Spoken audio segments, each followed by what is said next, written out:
Baik, anak-anak sekalian, kita lanjutkan untuk materi kita pada pertemuan yang kedua, yaitu masih tentang konsep listrik dinamis. Nah, pada pertemuan yang kedua ini, saya awali dengan memperkenalkan pengertian gaya gerak listrik dan tegangan jepit. Nah, untuk memahami itu, mari kita lihat di sini ada rangkaian yang sangat sederhana, yaitu sebuah baterai. Kemudian di sini ada sebuah resistor. Lalu kalau kita gambarkan ya kira-kira skema rangkaiannya seperti ini. Nah, untuk baterai ini dilambangkan dengan sumber GGL yang dilambangkan dengan epsilon. Itu dibacanya epsilon. Kemudian di dalam baterai di sini ini ada hambatan dalam karena di dalamnya terdiri banyak komponen-komponen resistor, maka di dalam baterai itu sendiri ada suatu hambatan yang dikenal dengan hambatan dalam, disimbolkan dengan R kecil. Nah, maka ketika kuat arus listrik mengalir di dalam rangkaian, maka di dalam sumber GGL itu sendiri akan terjadi penurunan tegangan. Sehingga kalau dirumuskan, kuat arus yang mengalir di dalam rangkaian ini dirumuskan dengan I sama dengan GGL dibagi hambatan luar ditambah dengan hambatan dalam. Ya, ini untuk menghitung kuat arusnya. Lalu dari situ kita bisa mendefinisikan gaya gerak listrik. Nah, gaya gerak listrik di sini didefinisikan sebagai tegangan murni suatu sumber tegangan pada saat keadaan terbuka. Artinya tidak dialiri arus listrik. Misalkan, sebuah baterai memiliki ukuran 1,5 volt. Di situ tertulis. Nah, yang tertera 1,5 volt itu adalah ukuran tegangan baterai ketika tidak dialiri arus listrik. Tetapi ketika sudah disambungkan sehingga membentuk rangkaian tertutup seperti ini, tegangan yang terukur pada baterai tidak akan 1,5 volt, tetapi akan lebih kecil dari itu. Kenapa? Karena ketika arus listrik melewati baterai, di situ akan terjadi penurunan tegangan yang disebabkan oleh hambatan dalam. Nah, sehingga dengan demikian kita bisa mendefinisikan apa itu tegangan jepit. Tegangan jepit adalah tegangan terukur pada saat sumber tegangan dialiri arus listrik. Jadi kalau misalkan tegangan pada ujung-ujung baterai pada saat baterai dialiri arus listrik ini dinamakan dengan tegangan jepit, yang besarnya adalah boleh kita hitung I kali R besar atau kuat arus dikali hambatan luar, atau boleh juga selisih tegangan antara sumber GGL dengan penurunan tegangan yang terjadi di dalam GGL. Jadi ini untuk mendefinisikan atau untuk menghitung besarnya tegangan jepit di dalam suatu sumber tegangan. Nah, anak-anak, sekarang kita lihat susunan GGL. Di sini bahwa GGL juga sama halnya seperti resistor, dapat disusun secara seri, paralel, atau kombinasi seri dengan paralel. Untuk itu kita lihat yang pertama susunan seri GGL. Misal, ada beberapa GGL yang identik, artinya memiliki nilai GGL dengan hambatan dalam yang sama. Kemudian disusun seperti ini, positif, negatif, positif, negatif, positif, negatif. lalu dihubungkan dengan hambatan luar R. Maka nanti di dalam rangkaian akan mengalir kuat arus listrik I. Nah, besarnya kuat arus listrik di dalam rangkaian yang terdiri dari beberapa GGL disusun secara seri, ini dapat dihitung besarnya sebesar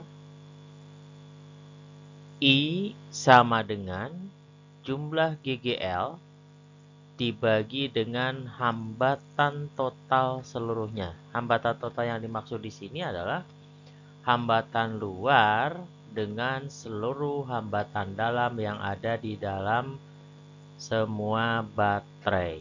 Ya, ini untuk menghitung kuat arusnya.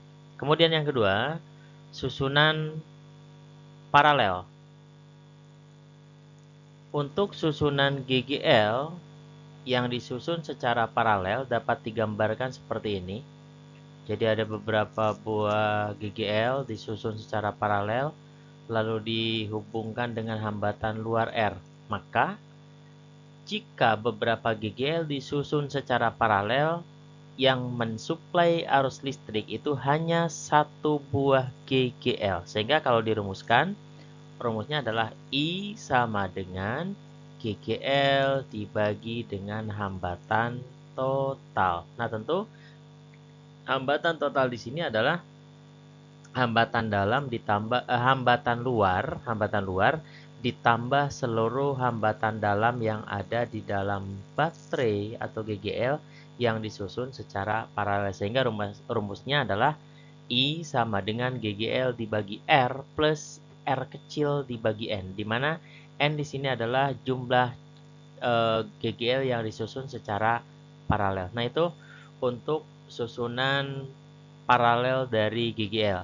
Nah, untuk susunan kombinasi seri dengan paralel nanti langsung kita lihat di dalam soal saja. Itu. Nah, untuk selanjutnya kita lihat contoh soal yang pertama mengenai susunan GGL. 3 elemen pada gambar berikut memiliki GGL masing-masing 1,5 volt, hambatan dalam 0,05 ohm, dan hambatan luar 0,7 ohm. Pertanyaannya adalah tentukan kuat arus I1, I2, I3, lalu tentukan tegangan jepit tiap baterai dan tegangan jepit rangkaian. Cukup kompleks ini pertanyaannya. Kita lihat solusinya. Langkah pertama,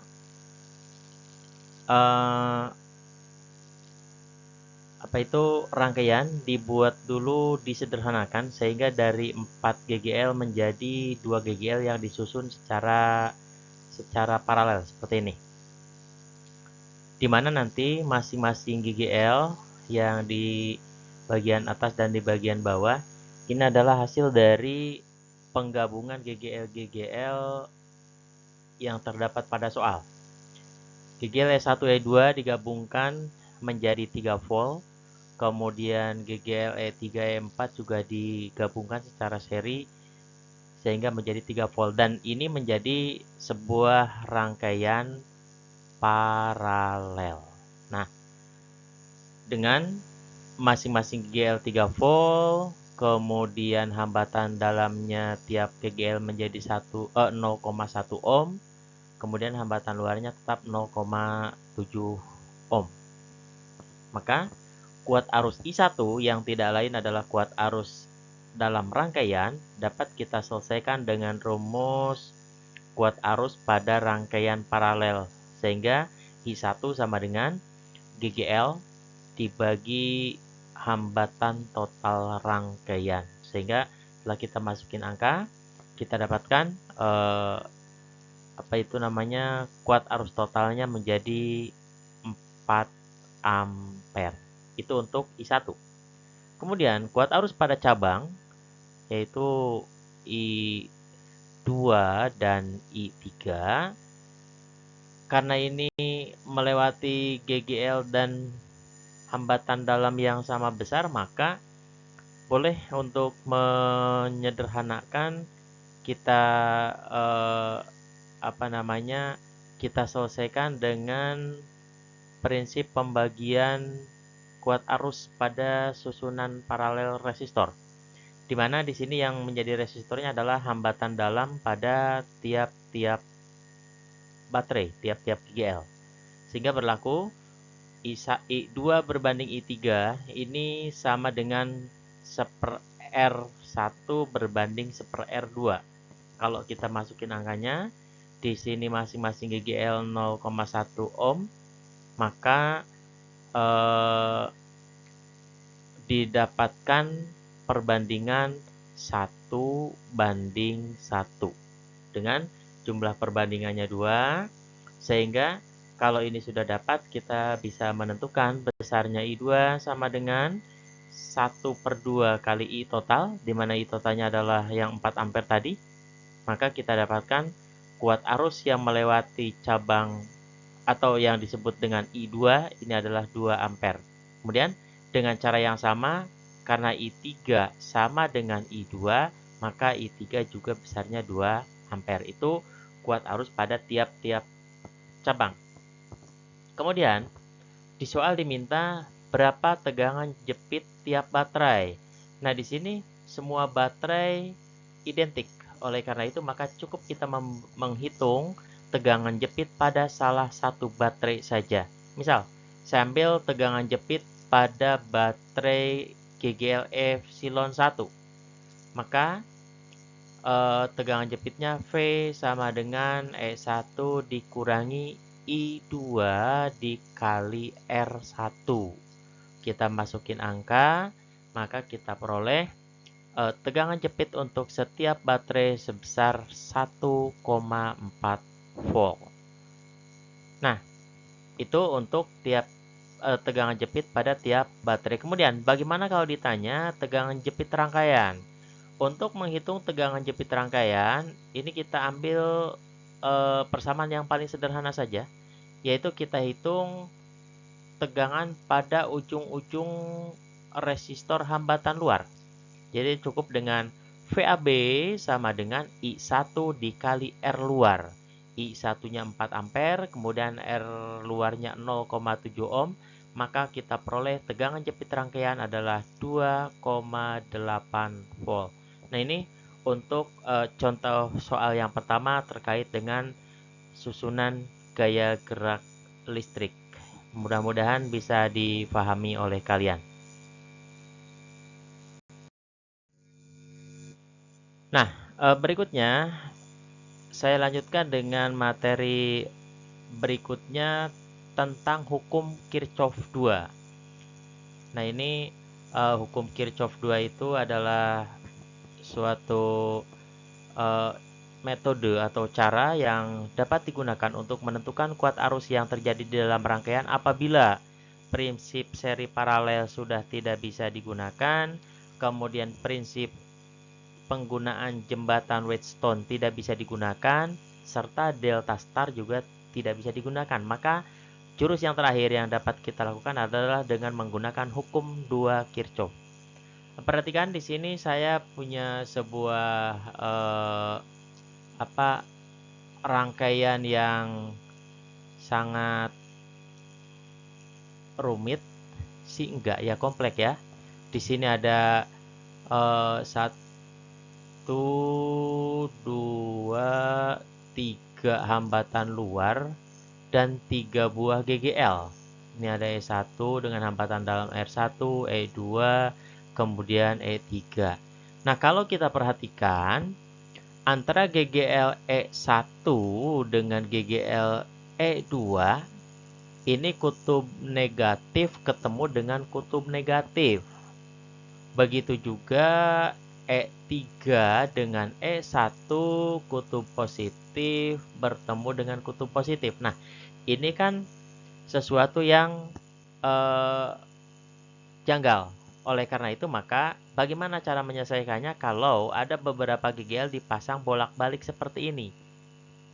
Nah, menurut hukum Kirchhoff 2, di situ mengatakan bahwa jumlah aljabar tegangan.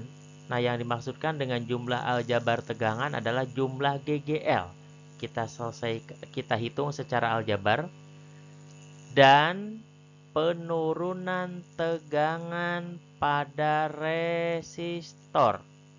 Penurunan tegangan itu adalah I kali R. Dalam suatu rangkaian tertutup atau loop sama dengan 0. Maka kalau diformulasikan menjadi sigma GGL ditambah sigma I kali R harus sama dengan 0. Nah, sigmanya dihitung dari mana?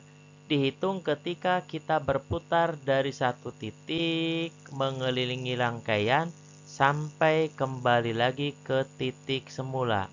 Itu yang dimaksud dengan sigma GGL ditambah sigma I kali R. Nah, untuk menghitung beda potensial listrik antar dua titik, rumusnya relatif sama, yaitu kalau misalnya kita ingin menghitung beda potensial listrik antara titik A dan titik B, maka untuk menghitung VAB cukup dengan rumus VAB sama dengan sigma GGL ditambah sigma I kali R, tetapi dibatasi dari titik A sampai titik B saja. Kalau untuk menghitung kuat arus yang ini dari suatu titik sampai kembali ke titik itu semula. Nah, ini untuk menghitung kuat arus dan beda potensial listrik dalam suatu rangkaian tertutup dengan menggunakan hukum Kirchhoff 2. Adapun dalam penggunaan hukum Kirchhoff 2 ada beberapa aturan yang perlu kalian pahami dalam menggunakan loop. Yang pertama, untuk mengerjakan soal dengan menggunakan hukum Kirchhoff 2, yang pertama adalah tentukan dulu arah arus dalam rangkaian. Arah arusnya kalian bisa tentukan searah jarum jam, bisa juga berlawanan arah dengan jarum jam. Misalkan untuk rangkaian di atas, misalnya kita ambil arah arus listriknya searah dengan perputaran jarum jam, seperti ini. Nah, ini adalah arah arus listrik yang mengalir dalam rangkaian. Kemudian yang kedua, tentukan arah loop. Yang dimaksudkan dengan arah loop di sini adalah arah mengerjakan soal. Kalau kita mulai dari titik A, maka kita berputar mengerjakan soal searah dengan jarum jam sampai kembali lagi ke titik A. Itu yang dimaksud dengan arah loop. Ya, jadi arah loop di sini adalah arah mengerjakan soal. Yang ketiga, jika loop menjumpai kutub positif GGL lebih dahulu, maka GGL berharga positif dan sebaliknya. Nah, seperti ini. Misalkan loop kita bergerak dalam suatu rangkaian, kemudian tek di sini ketemu kutub positif, maka GGL yang kita tuliskan di dalam sigma GGL di sini nih, maka harus bernilai positif. Jadi kalau kita perhatikan, lihat dari titik A, GGL E1-nya positif, kemudian masuk ke GGL E2-nya negatif, kemudian GGL E3-nya negatif. Karena ketika kita mutar mengelilingi loop, maka kutub-kutub itu yang pertama dijumpai. Kemudian aturan yang keempat adalah jika arah loop searah dengan arah arus listrik, maka penurunan tegangan atau I kali R bernilai positif. Nih, I kali R bernilai positif. Dan sebaliknya. Memang ada, Pak, arah arus tidak berlawanan dengan arah loop. Ada. Ketika kita membuat arah arus listriknya tidak searah dengan arah loop. Boleh nggak kayak gitu? Boleh. Tidak ada masalah ya. Jadi bebas dalam menentukan arah arus listrik maupun arah loop. Nah, ini untuk aturan hukum Kirchhoff 2. Nah, untuk selanjutnya sebagai pemahaman, Untuk penggunaan hukum Kirchhoff 2, saya berikan dua contoh soal. Yang pertama adalah contoh yang kedua, yaitu loop tunggal. Kemudian nanti yang kedua adalah loop majemuk. Kita lihat untuk loop tunggalnya. Di sini saya punya sebuah loop yang terdiri dari 3 buah GGL lengkap dengan hambatan dalamnya. Kemudian ada 3 buah hambatan luar. Nah, pertanyaannya, hitung kuat arus dalam rangkaian dan berapa beda potensial listrik VAB. Nah, yang pertama kita buatkan dulu sesuai dengan aturan menggunakan loop, yaitu yang pertama kita buatkan dulu apa tadi langkah pertama? Langkah pertama, tentukan arah arus listrik. Misal di sini saya buat arah arus listriknya searah dengan perputaran jarum jam. Ini adalah arus listrik yang saya buat. Kemudian yang kedua, tentukan arah loop. Nah, saya mulai dari titik A, berputar sampai kembali lagi ke titik A. Dibuat searah dengan perputaran jarum jam. Nah, untuk soal ini saya buat arah arus dengan arah loop searah. Maka hasilnya adalah dapat kita buat seperti ini. Pertama, kita tentukan dulu rumus untuk menghitung kuat arus. Untuk menghitung kuat arus kita gunakan sigma GGL ditambah sigma I kali R sama dengan 0. Nah, sigma GGL-nya adalah GGL pertama ketika berputar dari A, ini yang pertama adalah 12 volt. Ketika kita bergerak ke kanan, kutub positif yang pertama dijumpai, maka GGL bernilai positif. Nih, bernilai positif. Kemudian, masuk ke GGL yang kedua, yaitu 10 volt. Juga positif, maka di sini juga 10 voltnya positif. Kemudian, masuk ke GGL yang ketiga, ini kutub yang pertama dijumpai adalah kutub negatif. Maka GGL yang ketiga adalah min 10. Kita tulis. Ditambah sigma R-nya. Sigma R-nya di sini hambatan semua seri. Di mana secara keseluruhan hambatannya berjumlah 20 ohm. Sehingga plus 20I sama dengan 0. Kenapa di sini plus? Karena kuat arus dengan arah loop arahnya sama. Sehingga kita peroleh 20I sama dengan min 12, maka I-nya adalah min 0,6 ampere. Nah, tanda minus artinya apa? Tanda minus di sini artinya arah arus listrik yang terjadi sesungguhnya tidak searah dengan jarum jam, tetapi berlawanan arah dengan jarum jam. Ya, jadi kalau tadi kita memisalkan arah arus listriknya itu searah jarum jam, ternyata hasilnya negatif, maka kuat arus yang sesungguhnya adalah 0,6 ampere berlawanan ini, bukan searah. Berlawanan dengan arah jarum jam. Berlawanan.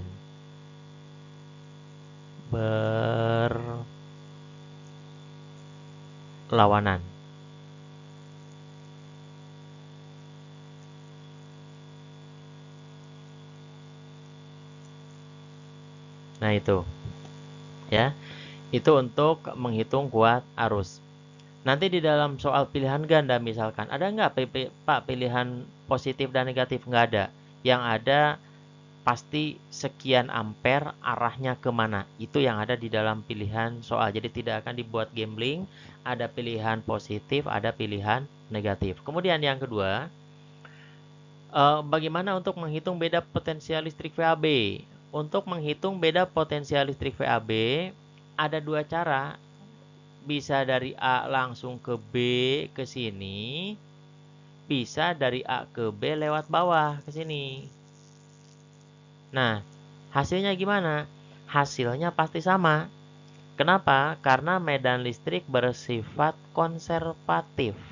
Artinya, usaha untuk memindahkan muatan listrik dari satu titik ke titik yang lain tidak dipengaruhi oleh panjang lintasan, tetapi hanya ditentukan oleh keadaan awal dengan keadaan akhir saja. Jadi, kita mau langsung dari A ke B searah jarum jam boleh, kemudian dari A ke B muter berlawanan arah dengan jarum jam juga boleh. Yuk kita lihat dua-duanya sebagai pembuktian. Sekarang kita buat yang searah dengan jarum jam. Yang ini. VAB sama dengan sigma GGL ditambah sigma I kali R. Nah, dari A ke B, GGL yang dijumpai hanya plus 12. Maka berarti 12 volt ditambah hambatan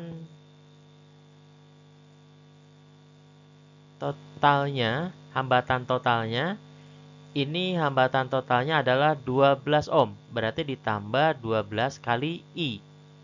Nah, sedangkan I-nya tadi kita punya min 0,6 ampere. Maka nanti VAB-nya sama dengan 12 dikurangi 7,2. Jadi 4,8 volt. Itu beda potensial listrik VAB jika dihitung dari A langsung ke B. Kemudian, bagaimana kalau kita menghitung VAB tapi muter lewat bawah berlawanan arah dengan jarum jam? Rumusnya sama. VAB sama dengan sigma GGL ditambah sigma I kali R. Nah, sigma GGL-nya adalah dari A ke B ada 2 GGL. Yang pertama yang pertama plus 10, yang kedua min 10. Kemudian min I kali R. Kenapa minus? Karena di sini arah arus yang kita buat, arah arusnya itu searah dengan jarum jam, ini berlawanan dengan arah loop. Maka kita tuliskan min 8I. Lalu plus 10 min 10-nya 0. Lalu tinggal min 8 kali I. I-nya adalah min 0,6. Tetap dalam perhitungan tanda min ini dimasukkan ya. Tanda min ini dimasukkan sehingga ketemu min 8 kali min 0,6 hasilnya adalah 4,8 volt. Sama dengan yang pertama ini membuktikan bahwa dalam medan listrik bersifat konservatif. Ya. Mudah-mudahan bisa dipahami. Ini untuk loop tunggal. Kemudian untuk selanjutnya, contoh soal yang ketiga yaitu loop majemuk. Seperti apa loop majemuk? Di sini ada sebuah loop yang terdiri dari 2 buah GGL dan 3 buah hambatan, tetapi dipasangnya itu bercabang-cabang sehingga membentuk 2 buah loop. Nah, bagaimana penyelesaiannya? Maka yang pertama tentu kita gambarkan dulu sesuai dengan ketentuan.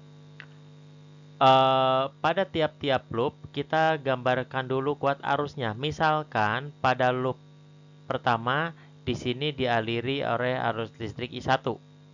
Kemudian masuk ke titik cabang ke sini. Nih, ke sini.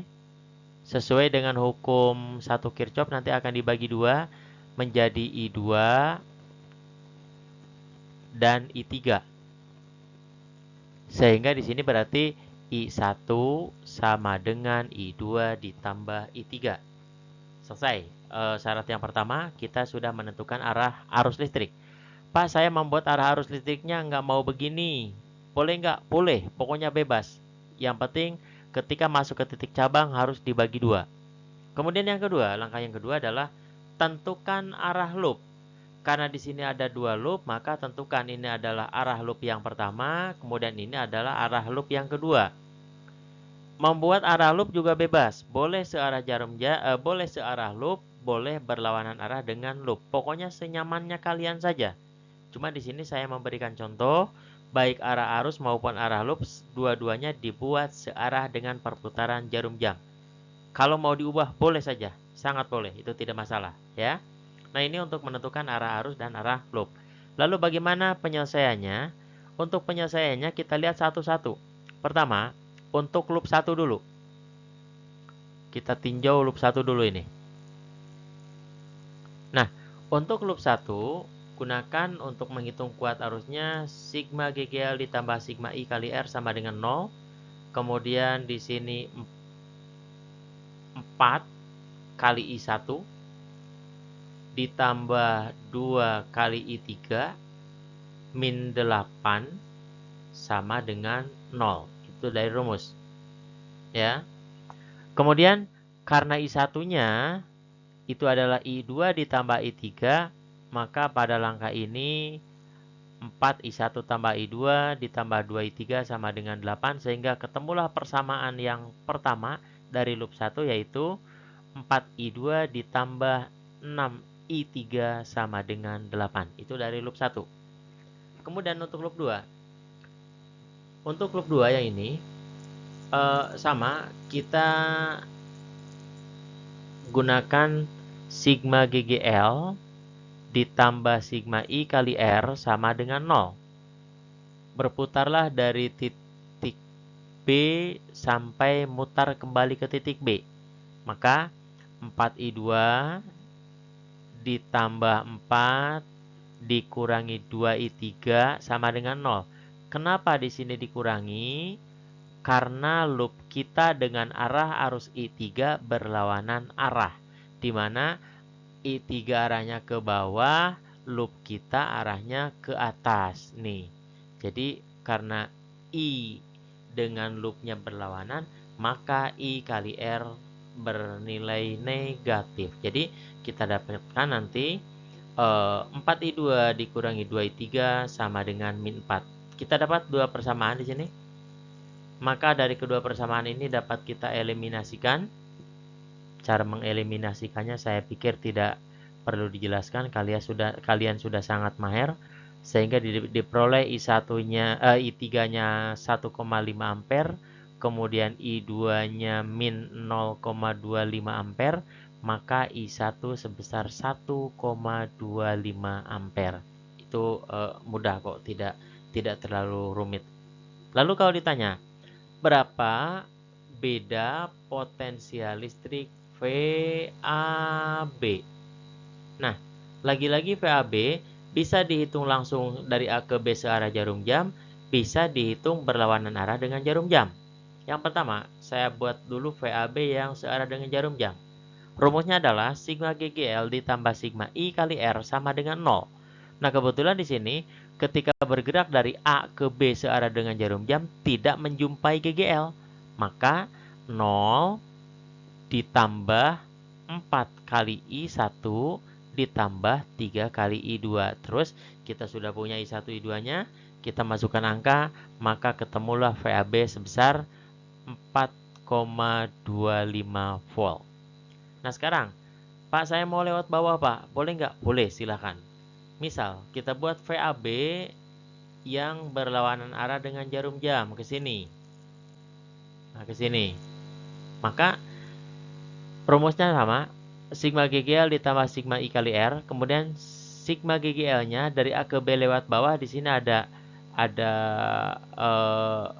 plus 8, kemudian hambatan dalamnya ada 1, yaitu 1 ohm, dan dikurangi 4, sehingga kita peroleh nanti 8 kurang 4, 4 berarti 4 dikurangi min 0,25 kali 1.